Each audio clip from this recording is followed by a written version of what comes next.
Catherine Walsh sat at the kitchen table surrounded by papers, bills, bank statements, tax documents. 3 months after burying her husband Robert, she was finally going through their finances. It was overwhelming. Robert had always handled the money. Catherine had trusted him completely. Never questioned.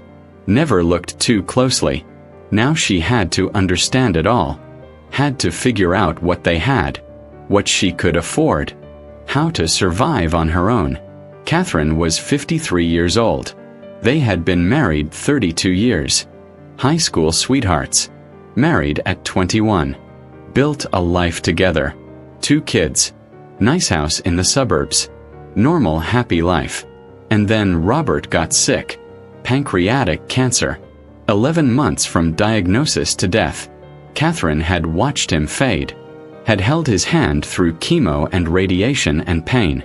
Had been there at the end. Now she was alone. Trying to piece together a life without him. She went through the bank statements methodically. Mortgage payment. Utilities. Car payment. Groceries. Insurance. All normal. All expected.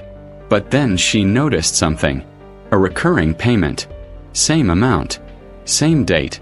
Every single month for the past 15 years. $500. Paid to someone named J. Morrison. Electronic transfer. Automatic withdrawal on the 15th of every month. Catherine frowned. Who was J. Morrison? She didn't recognize the name. Didn't remember Robert ever mentioning it. $500 a month was significant. That was $6,000 a year. $90,000 over 15 years. What was this payment for? Catherine looked through older statements. Found the payment going back even further. 20 years. 25. As far back as the records went. Robert had been paying this person monthly for decades. Catherine felt panic rising. Was this blackmail? Was Robert being extorted? Did he have some secret? Some past she didn't know about? Or worse, was it another woman? Had Robert been supporting someone else all these years? A mistress? A second family? Catherine's hands shook. She didn't want to believe it. Robert had been a good husband. Faithful. Loving. They had been happy. Hadn't they? Or had she been blind? She called the bank. Spoke to a representative. Explained the situation.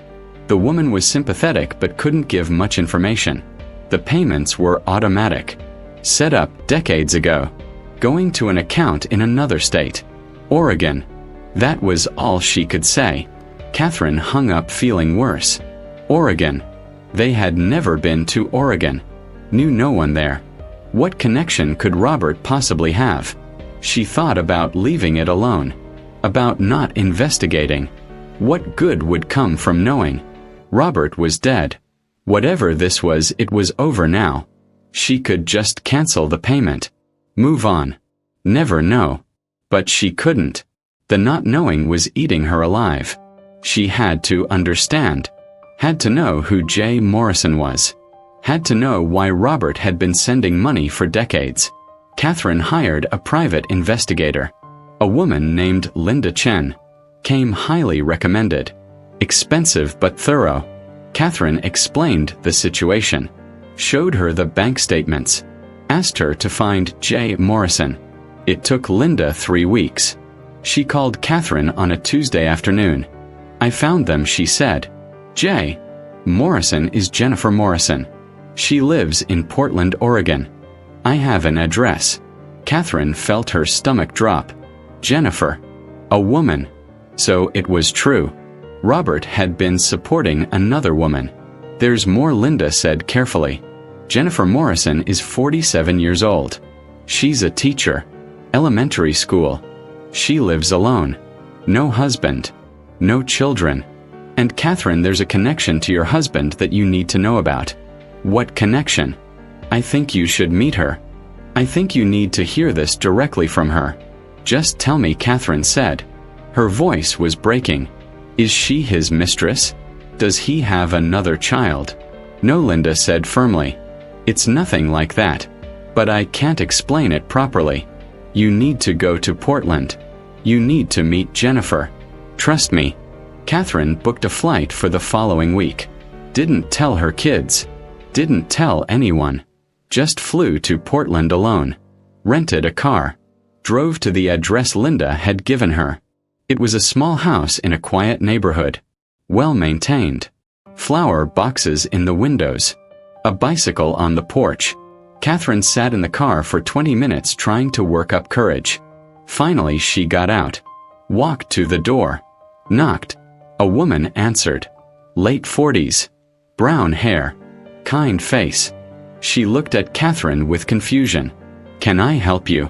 Are you Jennifer Morrison? Yes. My name is Catherine Walsh. My husband was Robert Walsh. He passed away 3 months ago. Jennifer's face went pale.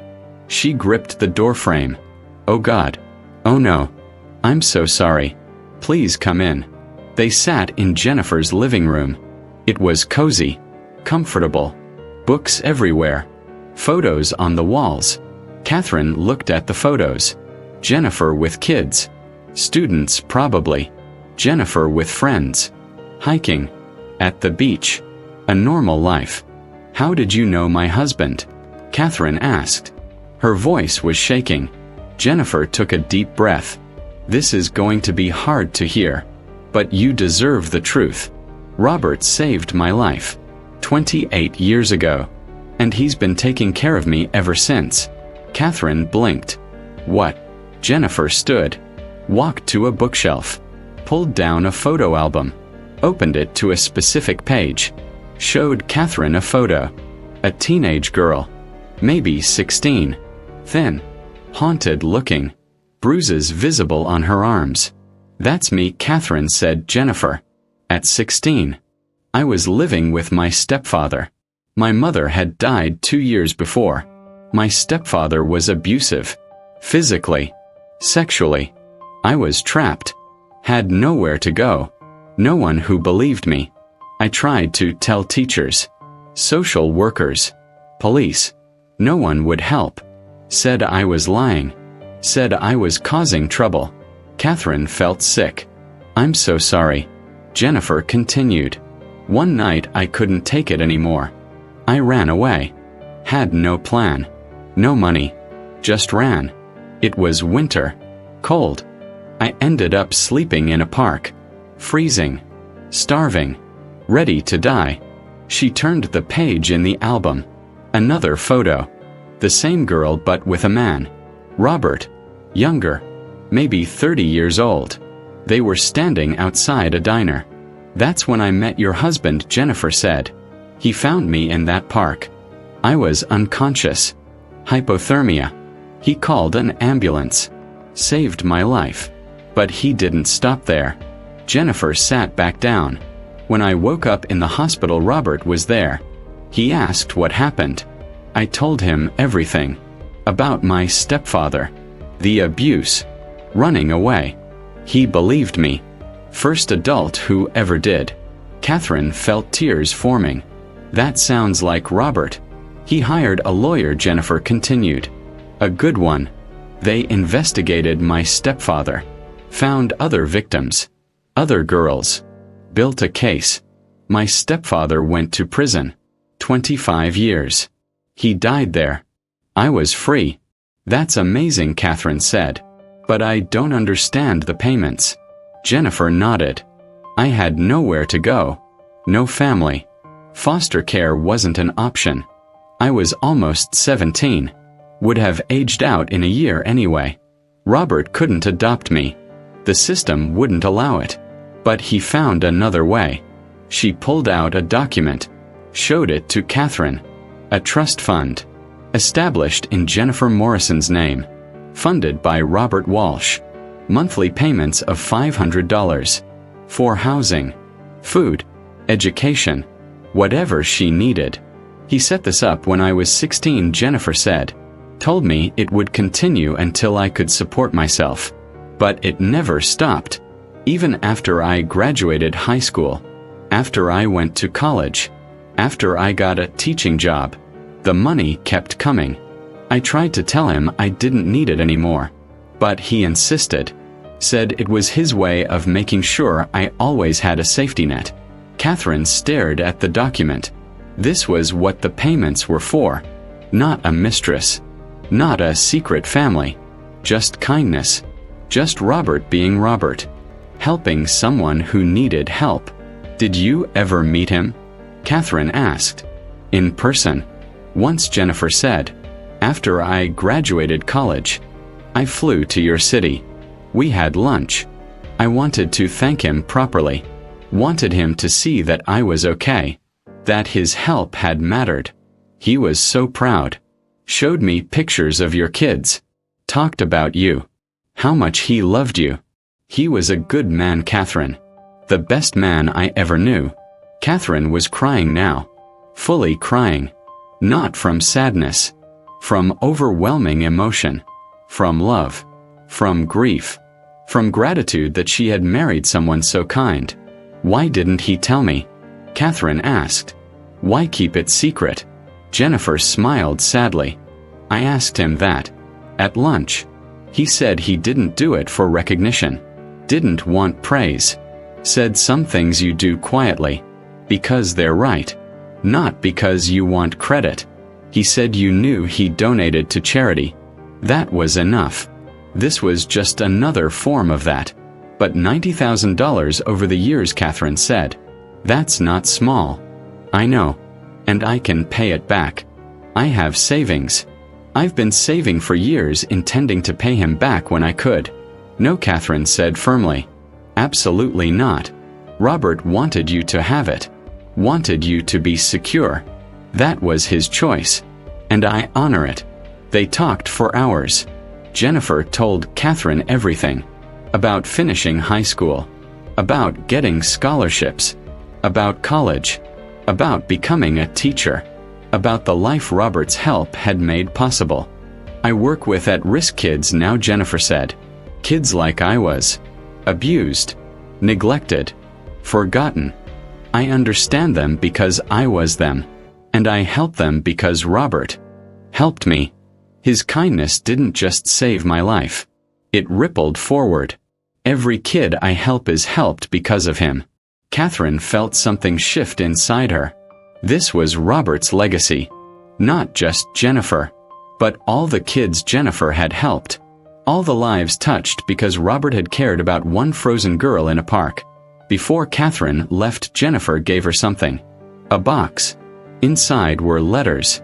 Dozens of them. Letters Jennifer had written to Robert over the years. Thank you letters. Update letters. Letters sharing achievements and struggles and gratitude. I sent these every few months, she said. I don't know if he kept them. But I wanted you to have copies. I wanted you to see what your husband meant to me. Catherine flew home with the box of letters. Read them all on the plane. Each one was beautiful. Full of gratitude and love and respect. Jennifer's life documented in letters. High school graduation. College acceptance. First teaching job.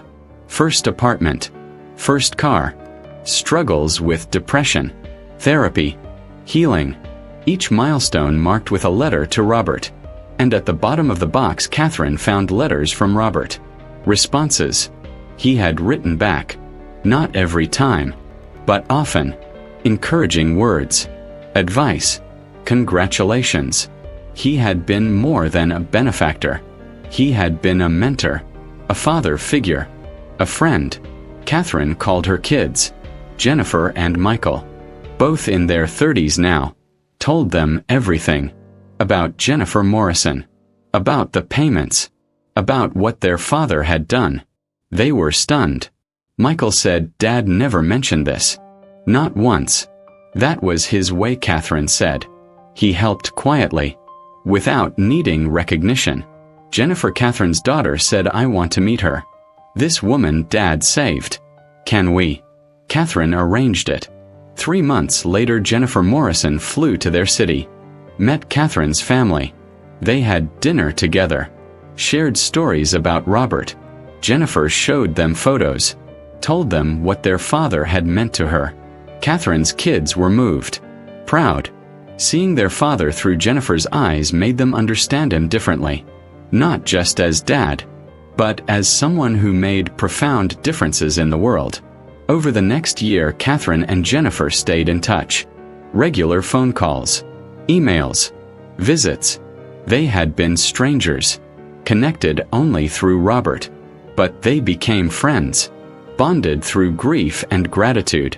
Jennifer invited Catherine to visit her classroom. Catherine flew to Portland, spent a day watching Jennifer teach, saw how she connected with kids, how she saw them, really saw them, the way Robert had seen Jennifer. After school, Jennifer introduced Catherine to some of her students. Kids from hard backgrounds, foster care, abuse, poverty, kids who needed someone to believe in them. "This is Mrs. Walsh," Jennifer told them. "Her husband was the man I told you about, the one who saved me, the one who believed in me when no one else did." The kids looked at Catherine with interest. One girl, maybe 13, asked, "Is it true? Did your husband really help Ms. Morrison when she was homeless?" "Yes," Catherine said. "He did. And he never wanted recognition, never wanted thanks. He just wanted to help." The girl nodded slowly. "That's cool. Most adults don't care about kids like us." "My husband cared," Catherine said. "And Ms. Morrison cares. And I care. You matter. Never forget that." On the flight home, Catherine thought about legacy, about what we leave behind. Robert hadn't left millions of dollars, hadn't built monuments, hadn't achieved fame, but he had saved Jennifer. And Jennifer had saved countless kids. And those kids would grow up and help others. Ripples extending forever. 2 years after Robert's death, Catherine established a foundation, the Robert Walsh Youth Foundation, dedicated to helping at-risk teenagers, kids aging out of foster care, homeless teens, abused kids, kids like Jennifer had been. She used her own money, Robert's life insurance, savings, donations from friends and family. It wasn't huge, but it was something. They helped a dozen kids the first year, paid for housing, education, therapy, basic needs. Jennifer joined the board, helped identify kids who needed help, used her experience to guide the foundation. Together they built something meaningful. 5 years after Robert's death, the foundation had helped over 100 kids.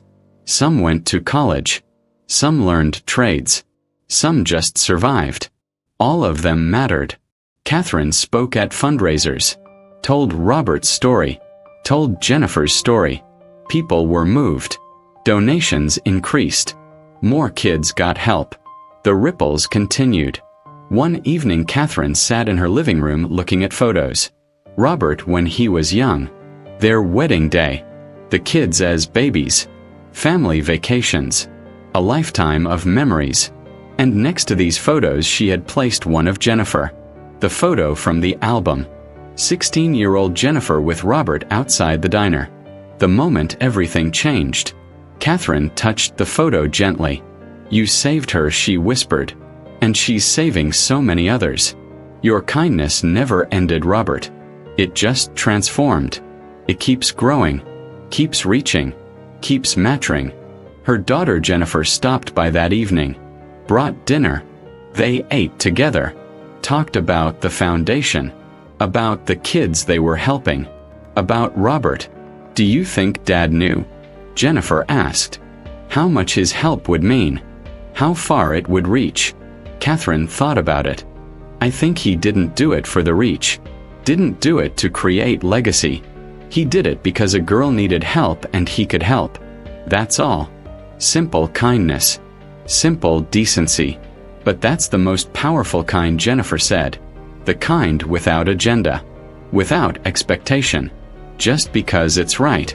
They sat in comfortable silence. Mother and daughter. Bonded not just by blood but by mission. By continuing what Robert had started. By being the kind of people who helped quietly, who cared deeply, who made differences that rippled forward through time. 10 years after Robert's death, Catherine was 63. The foundation had helped over 500 kids.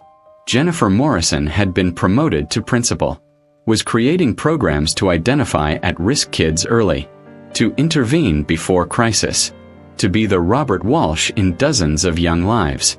Some of the kids they had helped came back, wanted to give back, volunteered, donated, mentored younger kids. The cycle continued. Help received, help given, love multiplied. Catherine thought often about that moment, sitting at the kitchen table, finding those mysterious payments, feeling fear and betrayal. She had thought the worst, had imagined infidelity or secrets or lies. Instead, she found the best of her husband, his secret kindness, his quiet generosity, his profound impact. She was grateful she had investigated, grateful she had met Jennifer, grateful she knew this part of Robert. It made her grief different, still painful, still hard, but also beautiful, also meaningful. She hadn't just lost a husband. The world had lost someone who made it better. And she had gained something too. Jennifer. Not replacing Robert. Never that. But adding something. A friend. A partner in mission. A living testament to what one person's kindness could achieve. If this story touched your heart, please hit that like button and subscribe to our channel for more incredible true stories about hidden kindness, unexpected connections, and legacies that ripple through time. Drop a comment below and let me know what city you're watching from. Have you ever discovered something about a loved one after they were gone that changed how you understood them? Share your story in the comments. Your experience might comfort someone who is grieving. Remember that the most powerful acts of kindness are often the quietest ones. That legacy isn't always loud. That sometimes the greatest impact comes from helping one person completely rather than helping many people partially. And that love extended to a stranger can ripple forward through generations, touching lives in ways we cannot imagine. Thank you for watching. Thank you for caring. And remember, if you have the means to help someone, do it. Do it quietly. Do it without expectation. Do it because it's right. You never know how far that kindness will reach. You never know whose life you might save, or who they might save in turn.